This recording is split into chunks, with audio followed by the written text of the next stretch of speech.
item of G, approval of face covering policy for the month of September.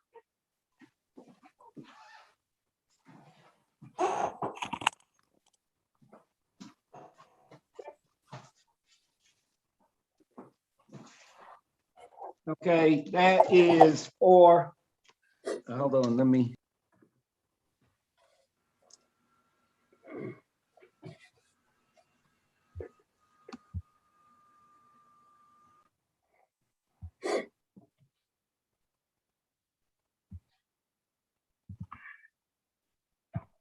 Hey, Martin.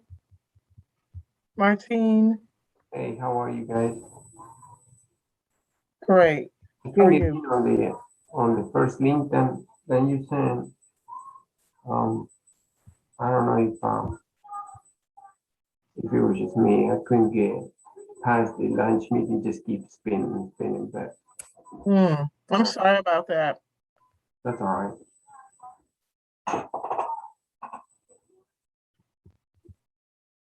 Is there? Oh, Derek has gotten kicked off. Okay. He's coming back.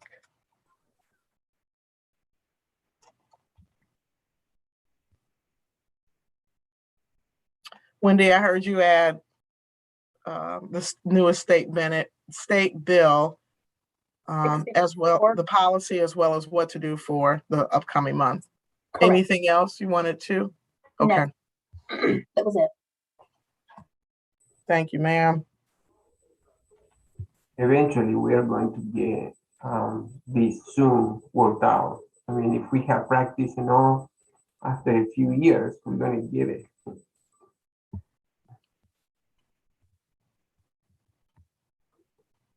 We just need more practice, I think.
Melissa, yes. While we waiting, is the accounting department contact the same than used to be? Who was your contact before? Can't remember his name. I used to call a number, but I can't remember what was the number, and it was straight to the accounting department. And it was a lady, and she was super helpful, but I don't remember her name. And then Rebecca Joyner? Who? Rebecca Joyner, or maybe Rebecca, I don't know. But would you mind to give me the number again? I sure will. I can follow up after this meeting if you'd like with, because I know they've done some shifting within the department internally, but I'll find out who you can speak with and get that info to you. Oh, great. Thank you so much. Sure. And I apologize, for some reason I dropped the feed. I must have clicked the wrong button or something. Welcome, Martine. Hope you're well. If we could update the roll call to reflect that Martine has joined the meeting. And yes. Wendy, you said 7G add for face coverings and 9G the vote for face coverings. Okay. All right. Are there any other updates or changes to the agenda? If not, is there a motion to approve the agenda? I make a motion to approve the agenda with the addition of discussion item 7G and action item 9G. I second. Okay, it's been moved and properly seconded to approve the agenda with the updates. All in favor? Aye. Aye. Opposed? Motion carries. We have no board organizational matters and public comments. So, May I ask one question for yes. board development? I was just gonna ask Principal Barajas, any updates on a potential parent member? I've put it out in the newsletters and I've gotten no response. I'm gonna try to do another round again. Thank you, ma'am. okay, thank you. Management reports, Forsyth Academy Voices. When do we have anything on that? Yes, I spoke with Gracie Brown probably about 2 to 3 weeks ago, and she definitely said yes, that she was getting that audit done and that she will provide paperwork to me to give to you guys once that audit is complete. But no monies have come in or out during the time of the pandemic. But I'll definitely get that to you so you can see that final report. I'm hoping it would be by our next October meeting. It should be. Okay, thank you. And then the your principal's report. Yes, thank you for sharing that. So you can see our enrollment before this school year. We are trending at about, I think that's, if you'll scroll down, I think it says 739. Yep, we actually have 741 as of today. We're taking in a couple more kids. We are oversubscribed, and you can see kinder, first, third, 6th grade, and 8th grade. So the oversubscription really did us well to make sure that we were full for this school year. You can also see the other grade levels that we are not full in, but we have no wait lists. So at this point, anybody who's interested in 2nd, 3rd, 4th, and 5th grade, we're asking them, actually not 3rd, 2nd, 4th, and 5th, if they will, be willing to come prepared like the next day. So we're continuing to enroll kids. Our 20-day state count day is next Wednesday. So we're pushing hard to be at full. Our goal for this year is at 748. So we're like right there to see if we can get our 748 goal. Any questions about enrollment? I do. Yes, I have a ma'am. question for the board. Are we going to freeze enrollment after count day? I know we've done that in years past. So we kind of have, the teachers have and the students have a consistent learning pattern, and they aren't interrupted or disrupted by new students. And I'm just curious as to the board's thoughts. Yeah, I think I still think that was a good idea. And another reason, Tiffany, if you recall, so we don't get the bad apples who get kicked out of another school and they want to enroll later. And does that require a formal board vote, Melissa? Yes, it does. Okay. Do you want to do that? Can we do that at the next meeting since we've already approved the agenda for this meeting? Sure, I can add it to the agenda for next. Okay, thank you. Sure. Thank you. Sorry, I didn't think of it while we were. That's okay. Okay. Thank you, guys. Any further questions about enrollment? Okay, if you'll scroll down. The follow-up from previous meeting, that parent representative, I am still working hard to try to find someone for that. So I'll keep beating the bushes until I can get someone who's willing to commit. Number 3, highlights recent events at the school. That was all about opening. Let's get everybody psyched and ready and prepped and ready to go for opening. We had our week full of professional development with our teachers. Always a good time. We actually had everybody together. We haven't had that in 2 years. So it was nice to have that vibe of people and that excitement of having everybody back.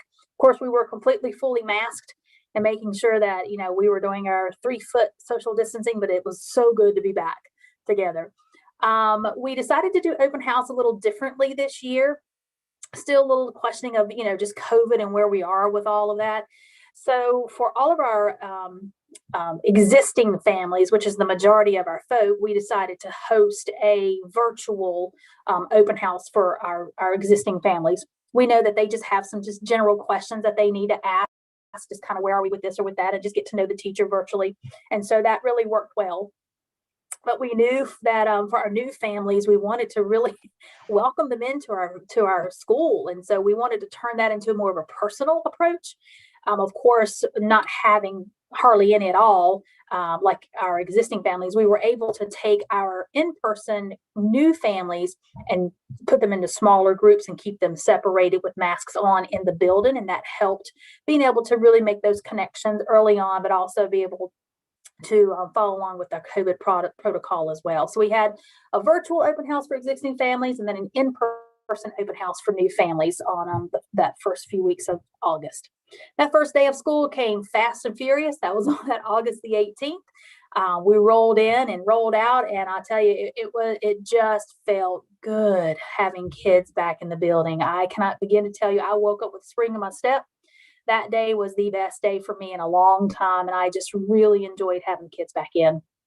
We're still doing our, COVID protocols and masking and rolling right along, but I'm just super thankful that we were able to have everybody in. And then we actually did something different this year. This past summer, we were really focusing hard on trying to capture kids and just as much as we can in their learning, make sure they keep their learning going. And so we held a pretty rigorous summer school on campus, and then kids at home had activities to do on some online platforms. And so we provided the kids with an opportunity to, if you participate X amount of minutes or do this particular thing, then you get this many little raffle tickets. And so I literally went, I don't know, you guys, last time at one of the board meetings, I asked for some funds to go and purchase all of this at the Target. I tell you, that was a crazy busy buying time in Target, walking out spending $6,000 on all this stuff for the children. But to see their reactions of being able to win these, the things that they worked hard for, they put their raffle tickets in, they had the opportunity to go and shop and put their raffle tickets in, and then we drew the names. And I mean, we had some pretty sweet prizes of hoverboards, TV, a tablet, a Chromebook. I mean, really, because we wanted the kids to be motivated, and to see the looks on their faces. And I took pictures and videos. It really just made their day. And they're like, "Man, I want to do this again next year." And I'm like, "Yes, you are." So it worked well in getting them motivated to really continue their learning, even in the midst of COVID situation. So that was really cool. Number 4, discipline data. This one hurts my heart a lot to see that we have 0 in-school suspensions and 6 out-of-school suspensions. We actually had what I call, it really was a fight in our 5th grade classroom that involved 3 students. Most of them were new. And so it took a great opportunity for us to, after the consequence was being served, was to how we're going to integrate them back into the classroom. And so it was great learning experiences for them to understand that we don't do that here at FA. And here's what some things we're going to put into place to ensure that you are understanding and following the rules and expectations that we have set forth here at Forsyth Academy.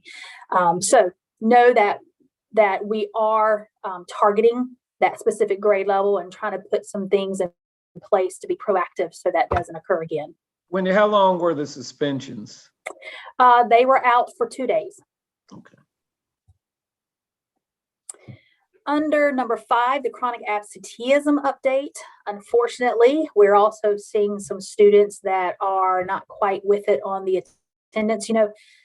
Last year, not being in school really did have a greater impact than just instruction, right? We're seeing some struggling with getting back into the school environment and the expectations.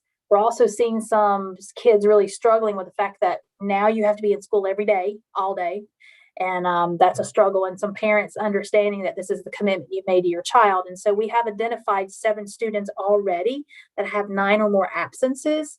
And as we know, the more you're out, the more that really affects your academics. How many days of school have we had? We have only been, I think today is day 14. And they've missed 9. 9 out of 14. And I actually have a couple that are at 10 and 11. Yeah. So getting these kids and parents, it's really the parents too, right? Getting them to understand that this is now the expectation. Last year was COVID and we really had a lot of grace. This year, all of this counts. You must be in school. We're starting the Truancy Court back up again. We're collecting that data, showing them and telling them that if you don't do X, Y, Z, then our next option is to take you to Truancy Court. So some real hard conversations we're having to have with families and kiddos about just reacclimating yourself to a school environment pre-pandemic, right? Trying to get everybody to understand that, yes, COVID may still be around, but school is on, and the expectations of pre-pandemic is exactly where we are and we're operating on. All the stuff we did last year, that's gone. We're back on to school is on. So a lot of conversations and mindset shifts with folk. Number 6, progress toward charter contract goals. We actually will have in October for you our EOG scores. Now, the State Department has already said that, these EOG scores are just for us. It's just information. So it's not being held against us in any way, shape, or form. We will not have a school letter grade. We will just continue with where we were 2 years ago. That just kind of continues on. But I'll be able to share with you exactly where our kids fell in the information, and I can be more specific about each grade level. I can say for right now, what we've already seen is that math took the hardest hit. We already knew that. And so we've got the numbers and the data to really, truly back that up. And it allows us to be able to now create a very clear action plan as to where we need to move forward. Wendy, do we have a plan for managing the release of that information? Yes. Because it looked bad, and we look bad until you compare us to other schools. Correct. So there's different things that are being given out to families. One is called an individual student report. And that is each child receives a math report of them just themselves. Here's where they scored. Here's where they scored against the other students in our school. Here's whether they are showing if they're not proficient or proficient.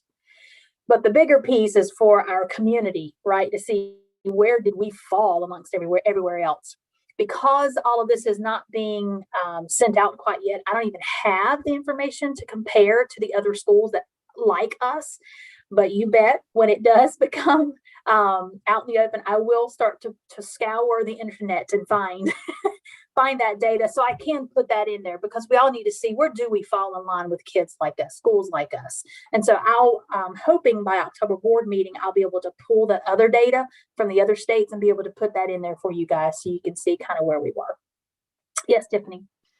So I just I'm wondering if, because we know the COVID and our specific population and the issues that all of that has caused, is there any thought or plan behind maybe having after school tutoring, going ahead and trying to get ahead of this curve before we know we're going to be hit again? Yes, ma'am. Thank you for that. Actually, in my October board meeting, I plan to come to you with some money I need for some after school math tutoring. That's one of my proactive pieces. Yeah. Get started early, right? What can we do now? Yep, absolutely. And then that next piece I actually left off, I apologize. It should say fall NWEA data that we just took.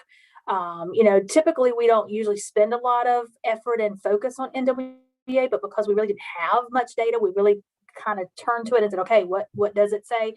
I will also be able to have that summary for you guys in the October board meeting as well. But we're still seeing the same thing. Math took the hardest hit. So it's really kind of aligning at this point with what we know. Any questions up to this point? Okay, thank you. Number 7, key initiatives to meet and sustain goals. In our board binder, pages 2, I addressed the Forsyth Academy Voices report. And like I said, I'll get that to you guys as soon as she gives it to me to show that the audit has been completed and then what the findings of that audit were.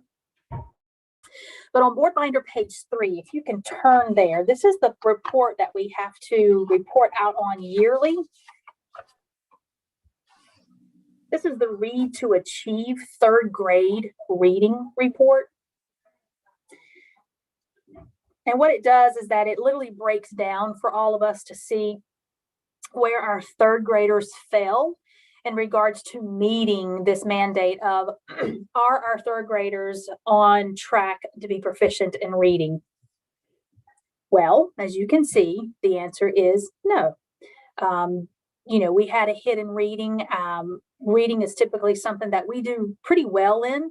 So what we've seen is that in this report, we typically have anywhere between 60 to 70 students that we could report to say on that number one who's demonstrated reading proficiency. On this, typically it's around 65-ish that we say. You can see what COVID has done to that. We're now scoring at 36.9%. And then it shows in number two that 63% of our students are not showing proficiency. So it's kind of been flipped at this point from what we've seen in the past. You can see there on number 3A, it shows that 35% of our students actually passed the Read to Achieve legislation through an alternative piece.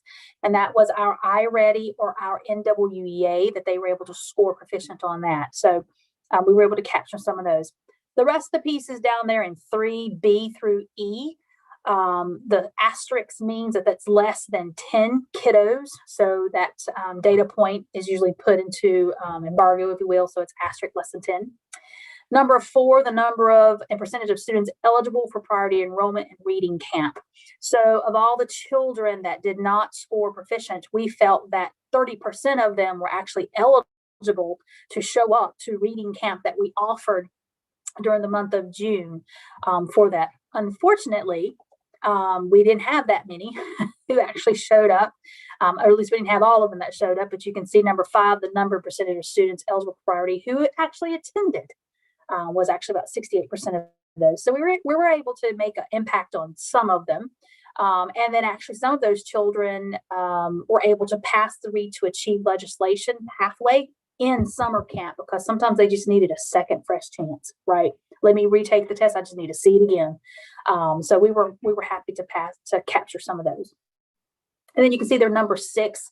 There are 26.2 percentage students, 22 students that are actually were not retained. They were kind of right there on the cusp.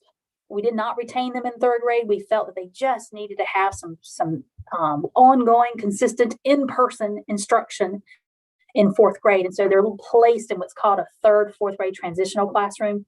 And so they're receiving some intense and reading instruction through their intervention program. And that's what that number captures. And then lastly, number 7, we have to report out as charter schools how many of these kiddos actually decide to leave us. And so that was less than 10 as well. Any questions about that report? Okay, we can go back to my principal report.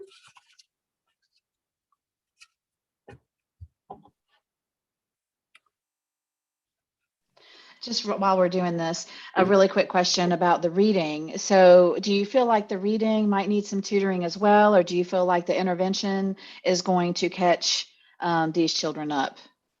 Yeah, math is such a skill. Like you've got to practice.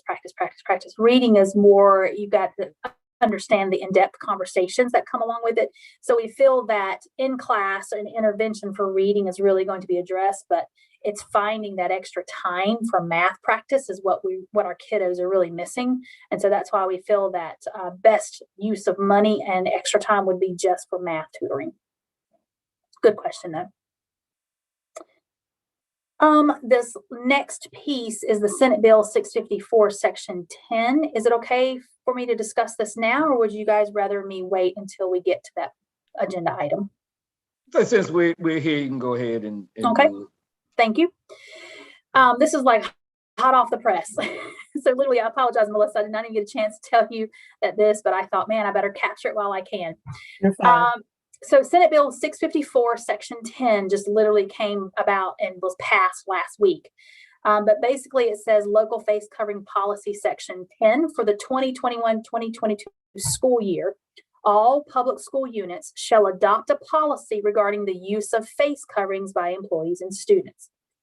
The governing body of Senate Bill 654, Session Law, blah, blah, blah.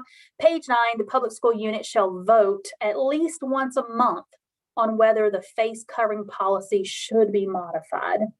So at this point, the policy that we're using for face coverings is one that's coming from NHA. And so at this point right now, the policy is we will start school with the face mask and then we will revisit it 4 weeks. Perfect time. We're getting right there anyway. But the Senate bill mandates that each month, then the school board must vote. Do we keep what we have? Do we modify it? At what point, do we do something different? So the discussion part needs to be where you guys feel we need to go with this after 4 weeks. And then you have to vote on that piece and have it reflected in the minutes. As far Wendy, as how do we handle, there's no, or at least from this excerpt, there's no expiration date.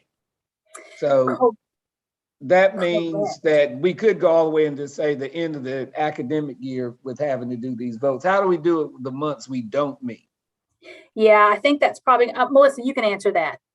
Sure. So 2 things. One, when it comes to the months that you do not have to meet, you do not have to vote per se on whether or not masks will be worn. But hey, maybe it's summer school and you want masks worn, so that's what you state, even though you're not meeting. And Right. Secondly, regarding a policy, covering a policy for mask wearing at Forsyth, NHA is highly encouraging each school board of directors to work with their board council to draft a policy that they will then work with NHA to make sure we're all in compliance and then bring it back to the board to vote upon. But in the meanwhile, still continue to be extremely complicit with Senate Bill 654, Section 10, which is for right now, how would you all like to do face coverings for employees and students at Forsyth for the upcoming month?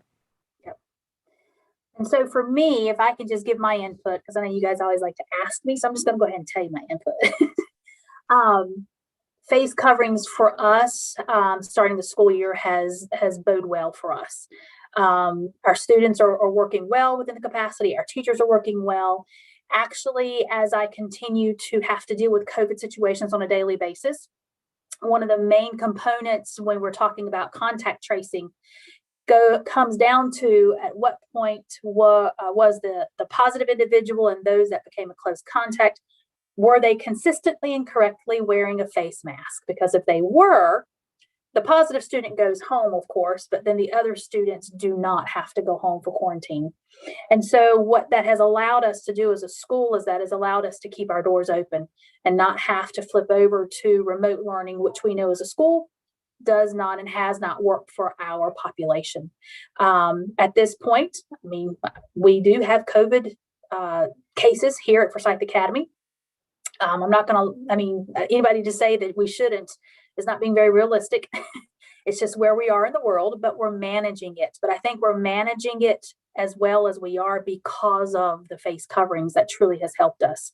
So my recommendation is at least if we could extend it for the next 4 weeks until our next board meeting, if we can extend to have face coverings until then and then reassess. That's my guidance that I'd like to ask for. But you guys discuss, and ultimately you're the ones who get to decide. Well, I think that's a prudent course of action. If it's working and keeping our school open. And do you know what is the vaccination rate of faculty and staff? And also, do you know for students who are over 12 because they're eligible to get the vaccine? So I do know for my faculty and staff, I'm about at 60 to 70% vaccinated. I do have some faculty members that are not able to get vaccinated because of some medical things going on. But for the most part, those that can have. As far as my students, I do know of some middle school students, I'd probably say probably about 10 to 15 that I know of personally that have been in my contact tracing. And when we call the parents, like, oh, they're vaccinated. And I'm like, when's the last time? And they've cleared it and they've been able to stay in school because of it. Okay. Are we going to collect that information on student vaccinations? I don't know that there's a formal piece of that. I don't know. I don't know. That's a good question to ask NHA. I don't know that we can. I don't know, is that something we can ask them or not? Well, That I mean, we- you have to turn in your vaccination forms in middle school anyway, right? I mean, You do, but that's every not year? one of the required ones. Not yet. Okay, okay. As of right now, NHA is treating it like, with our staff, we are not mandating folks be vaccinated, nor are we requesting that they share that. However, we are encouraging that if they do get vaccinated, that we also would like to know. So a lot of staff have shared that information with NHA just so we can kind of keep a record. But there are some HIPAA things in play. So I know outside of sports, what do you call it? Sports, physical, and thing. We tiptoe very lightly around that topic because there are so many different reactions to that topic. Wendy, I have a question for you. Yes. Really quick. Yeah, go ahead. Wendy. How many, you said we got COVID on campus, and no, I'm not surprised, but how many cases are we talking about? Well, I'd like to separate them in a couple, two different ways, because when school started, we actually had parents called us with students that already had COVID.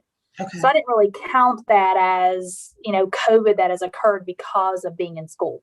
Right. Since school has started, we have somewhere between, I think it's 6 positive COVID cases across the building. That would be students. And then I've had 3 positive teacher cases, staff cases at this point. All of it has been very, we've been quick to turn things around, do contact tracing, contact who we need to contact, put them in quarantine, all the while still being able to carry on with school. So that's my ultimate goal is, what can we do to continue to keep these children in the school?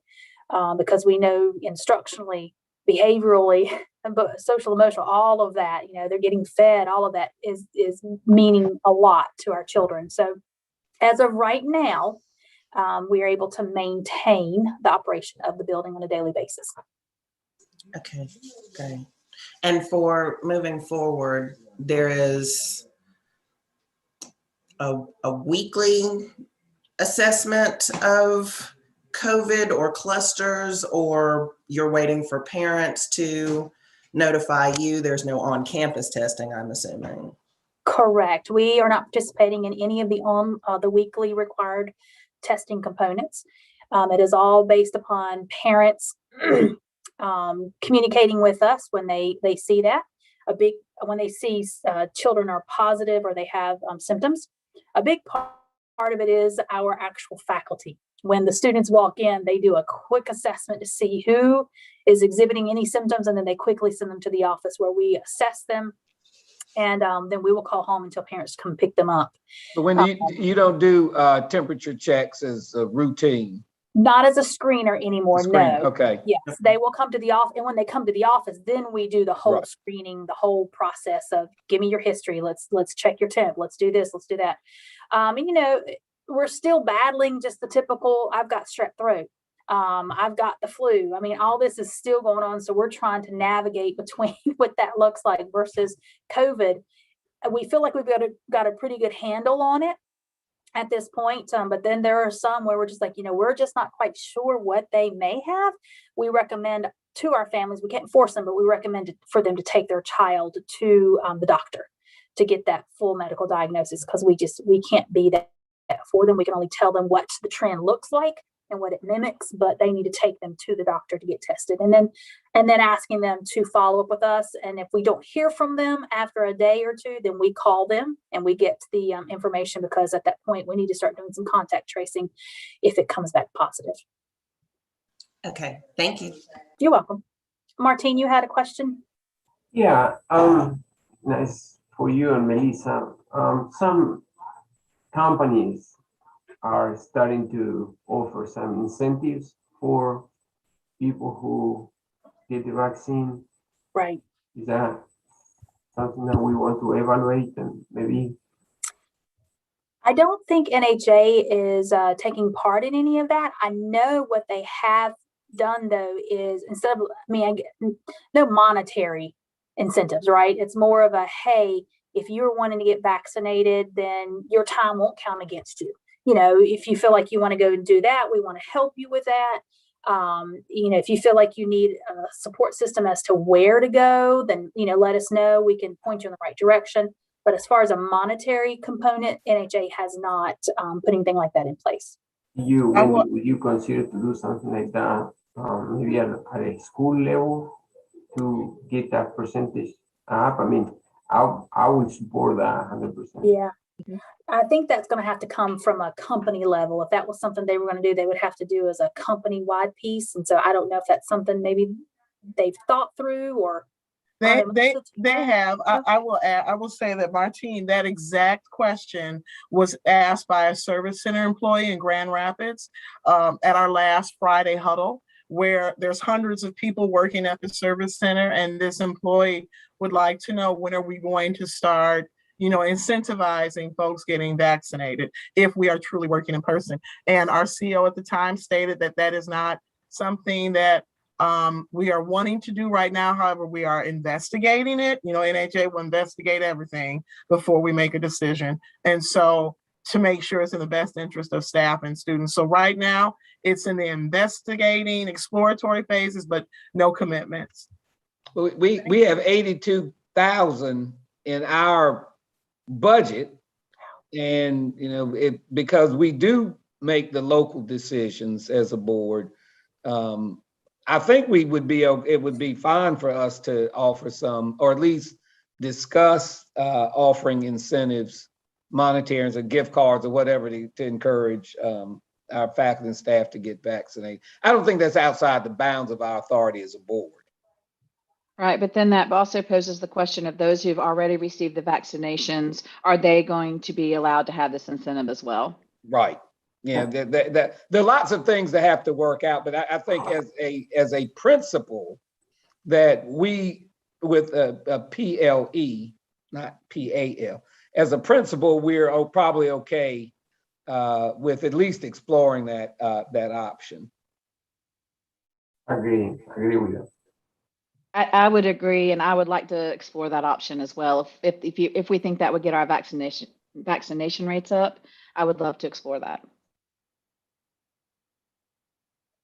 And we could say something like everybody gets $200 if we have 100% participation. So those who don't, they'll feel the pressure from their colleagues to get. You just have to make sure you have a statement in there regarding those that from medically. Oh yeah, certainly you have to make exceptions for that, but yeah. But in my philosophy and all, what's in the best interest based on science, yeah, that will keep our students safe and keep our school open. Right. Derek, So when do you want to take, you work with Melissa and take that for action to see what our options are and maybe some ways of incentivizing the unvaccinated members of our community to do so, and in consideration of those who've already gotten vaccinated. You know, we don't want to make them feel like because they did the right thing, then they are, you know, they didn't benefit as well. Okay. So any other further questions about the mask covering that bill that we need to discuss before I get back to my principal report? Good. Okay. Thank you guys for that. Number 8, moral focus virtue of the month is wisdom. We're actually doing a teacher and student spotlight. We're capturing those one teacher and each grade level, one student per grade level who's exhibiting wisdom, taking their picture and putting it on the bulletin boards out in the front, being able to spotlight those good actions.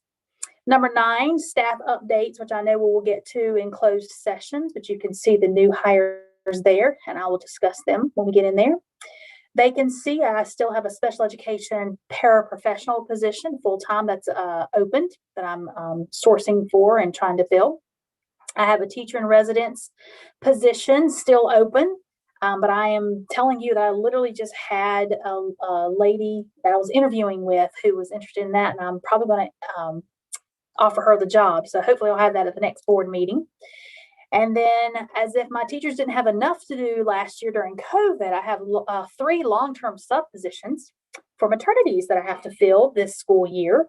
So I'm looking for people to fill those, and making sure that we have a seamless transition as possible for our mamas who's going to go out for their babies. And then number 10, upcoming events. Like I said, next Wednesday is our state count day. That's our money day, right? Butts and seat count is what I call it.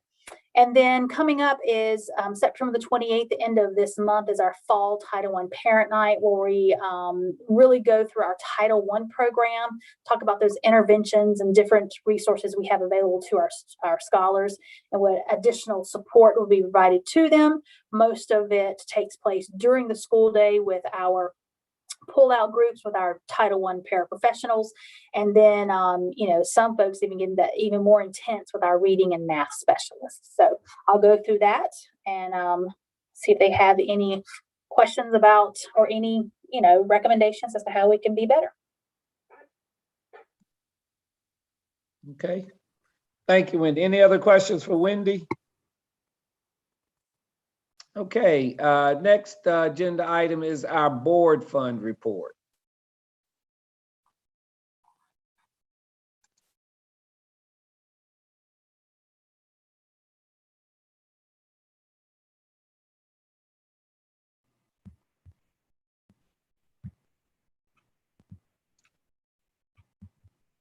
It's coming. One moment. And I will have some needs coming up in October. I know specifically that tutoring. And then I'm going to come and ask for sports uniforms. It's been 7 years since we've had uniforms for our kiddos, and they look terrible. And so we're trying to, get the pride back into our school with COVID. And so I think it's just a good time to be able to start our whole uniform piece off in our sports program with some new uniforms. So I'll come with that with you guys next time. And Wendy, how much money do Voices have in their account? I do not know that answer. I apologize. Because in the past, what we've done, we the board is paid for academic type things, and Voices has paid for sport type things. And I can tell you they do not have enough money to pay for that. I can assure you for that. I know, because they haven't had the opportunity to raise funds for 2 years. Yeah, right. So we just kind of set stale. Okay, well, with our $82,000, we should have enough money to support your needs. Thank you. All right, that concludes the principals reports, management reports. Discussion items, the 2021 board symposium. Right, so this is the 10th annual board symposium. Everyone has been sent registration information if they would like to attend. It's a Monday night commitment with one overnight stay. There's an optional dinner October 25th in the evening, with the full day symposium happening on Tuesday, October 26th at the beautiful Inn at St. John's in Plymouth, Michigan, after everyone travels to Detroit and quickly is whisked so graciously over to the Inn at St. John. And so there are 4 breakout sessions throughout the day, and registration deadline is upcoming September 24th. Is anyone interested? I know we allocated funds for those who want to attend. Is anyone interested in attending? I think Carmen said she wanted to go, if I'm not mistaken. Okay. Well, Melissa, will you follow up? Because I think we've already set aside funds up to a certain amount. So, and then just maybe a reminder for people to register if they can attend. I sure will. Thank you. Yep. And that's just the agenda. Okay, the next agenda item is our housekeeping. Yeah, so I don't even need to share this with you all, but here it is. the 4 items that we share every year annually regarding board meeting attendance, board meeting preparation, scheduling board meetings, and board responsibilities. I will say that board responsibilities, normally we correspond typically with Derek outside of board meetings. And he is always so responsive. And if he needs to gather your feedback, does so quickly and gets back to us. We have pretty much kept to our board meeting schedule, which is amazing during the pandemic. So kudos to one of my favorite boards. But What do you mean one? the favorite board in the country of the United States of America. Thank you. So yes, talking to the choir, everybody on this board knows what they do is amazing. So we're always going to be mindful of these housekeeping items. Okay. Thank you. Next is the board packet preference. This has been a hot topic at board meetings, and I want to ensure that you get what you want. And so several of my boards would like to have their own option outside of these 3, but I am trying my best to keep it to one of these 3 for the entire board. So would you like an online packet only? Would you like your hard copy packet on site when I walk in the door to hand to you? Or would you like a hard copy mailed to your mailing address that you can bring to board meetings? I like the mailed hard copy packets personally. I'm usually an online person, but like I'm going into making my notes, and personally, that's what I prefer. Yes, ma'am. Martine? I'm okay with it online. If you can just send it to us, or send the link to us, I'm fine with that. Now, when we meet in person, in general, we have a copy there, and I used to bring my copy, and then you got a double copy. I would definitely don't need that. So if you are gonna send it to me by email, that's all what I need. You don't need to bring another one. I will just take it with me. It's an Okay. email. I mean, I use my tablet, and that's where I get it. So it's fine. Okay. Thank you. Derek or Erica? Taylor? Do we have to, all board members have the same, or we can have it individually, one of these 3? They really want me to present you with 3 options and you all decide on one. But The entire board decides on one. Yeah. So it'll be the same for everybody. Okay, that's what I thought. I thought it was tailored to each one. Most of my boards wanted tailored. Like one said, can someone just like show up at my house and bring it to me and then read it to me during the board meeting? I'm like, that is not an option. Well, I'm flexible. I can go with the majority. So okay. Me too. Well, and the reason I ask, because I don't have a strong preference either way. I mean, traditionally it's been mailed to us and I bring it to the meeting, and I do use it when we meet in person. But if we're meeting virtually, then I just use the electronic copy. And the electronic copy is always available through the portal. Right. So do you want to do online while we are online and mailed when it comes to being in person? And I will always have a couple of extra sets as well as extra agendas on me. I like that one. Yeah, I think that's fine. Melissa, I will say that all of my hard copy packets have been being sent to my parents' home. So I need to update my address. Yes, I'll get it from you. Okay, cool. Okay. And then do you all want board binders? Like that 3-ring binder? Martine said, don't send that mess to me. Just need to know for your 21-22 school year if you would like those binders. And Tiffany's I excited reuse because she's mine, but I know Tiffany keeps hers, so. I'd like a binder, Melissa. Got it. Thank you. Erica, Tiffany, what did you say? I reuse my binder. I like the binder, but Got it. I can get it, no problem. It's been a common point of picking with me in my binder because I just love them. Got it. Okay. And that's all I need, guys. Thank you. Oh, as far as meeting in person, are you wanting to do that in October? Are you wanting to remain virtual until furthermore? Principal Barajas as well. Just wanting to get you all's thoughts.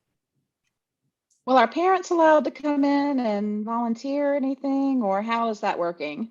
No, not at this time. I'm not allowing volunteers in.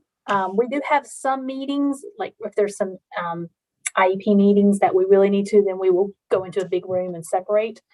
But as far as meetings in person, we really are kind of staying away for that. So I hear virtual until we are not. Okay. I will say, I won't be able to make the October meeting, just a heads up for next month. Thanks, Taylor. Okay. All right. That was it on that one, Derek. Thank you, guys. Okay, thank you. All right, fourth quarter financial statements. Martine. Yep, so, Yeah, so I was just talking to Lisa. I need the contact information because the only thing that I have a big discrepancy this time is the total amount of revenue or federal grants aid that we receive. I mean, we are down $500,000, and that's split between local and federal, and I guess I'm not sure. I'm guessing it has to do with the fact that since we were virtual, that they didn't give us that much money. But I'm not sure. I would like to have an explanation of that. That's it. Really, if it was a situation where the source of income didn't come because of COVID, I would like to know why it was budgeted that different. And that's basically it. I mean, obviously they have to adjust the amount of expenses based on the amount of money that we receive, and it was at 500,000. That's one, and the other thing is we end up with a bigger year-to-date fund balance, which I would like to know what we're going to do with that. I mean, we budget for 50,000, we end up with 70, so it's $20,000. Then we can definitely, as they say, we can always use extra money. So if it is $20,000 there, I would like to know, how can we use that money, and if it came to us, then we can allocate that. So I need that contact information of the person that is now, and if it's Rebecca, that's, I will talk to her, but Melissa, let me know about that. Yep, I will send your question to Amy as soon as I end this meeting. And Melissa, it may be Jacqueline Holder. She's my business analyst. She's your VA. Okay. Thank you. So that's all I have now. Okay. Thank you. Board satisfaction survey. So this was from spring 2021. All of our boards participated, majority of them, in the board satisfaction survey. And this is just the summary of those items, lifting up highlights as well as areas where we can improve upon. Yeah, it all seemed very positive to me. So that's a good thing. Yes, it is. Okay, and now big item, the NHA refinance. Yes, sir. So I know you all have been receiving emails from me regarding the NHA refinance initiative. We've kind of been trying to ensure that both board reps are sharing information in tandem to all of our North Carolina boards at the same time. So one board is more in the know than another. In your board package, you will hopefully have seen this these items before because they have been shared with you. It includes a board refinance memo, an interview with, of course, Bob Owen, NHA's Chief Financial Officer, a presentation that was just shared during the webinar for all North Carolina boards this past Thursday, September 2nd, with comparisons between the current and proposed financial models, form a charter school resolution, form a facilities lease agreement, and the school management agreement. All of that information is in your board packet. And I wanted to ask, one, any questions on the front end after reviewing this information, and also two, was anyone able to join or attend the webinar this past Thursday? And if not, it's okay because I just received the recorded link. It's no more than 30 minutes and I am going to send it out after this meeting. A lot of my boards already had commitments and could not attend, so they are waiting on that link to review. Thank you. Melissa, is this something that we will vote on? Yes, sir. It At is what something meeting? I want to say, I think more discussion is in October, but definitely before Christmas. Okay, so we have a couple of months because I received an email from John Flynn, who's our counsel, and I think it would be good for John to review it on behalf of the board. But his firm also represents the lenders. Yes, So yeah, he will need for us to approve a waiver right. for him to act on our behalf, because it's potentially a conflict of interest, but we're familiar. We have to know if it is a conflict of interest, he has to disclose. And I don't think it's really a problem because he's not part of the lending part, but his firm represents the bank who's doing part of the lending. Right. And I have 6 North Carolina schools, and John and I were laughing yesterday that we were both part of each other's Labor Day, just making sure that he was updated on all the information and that I was updated on any information he had received as far as questions from boards or board presidents. So we are texting and talking quite often. I can add you to this new list as of today of some information that John wanted from boards, but also Melissa let me know if they want me to review. So I'm going to add Forsyth to that. Yes. And also mention to John that you asked about when do we have to vote on this, and it'll be wise if John gets his eyes on this. Okay. So because if you could add as an agenda item for our next meeting, since we have time to do it, Sure. Agenda item for our next meeting for John to draft a conflict of interest letter that we as a board can vote and approve on, and also add that he draft or review or draft our mask policy to be in compliance with the Senate bill that just passed. Got it. Yep. He's going to be busy. It's a good thing. Okay. Any other questions on this refinance, new information, review of information, soon to get the webinar once this meeting ends? Okay. Okay, thank you. Thank you, Melissa. Sure. Is there a motion to enter closed session?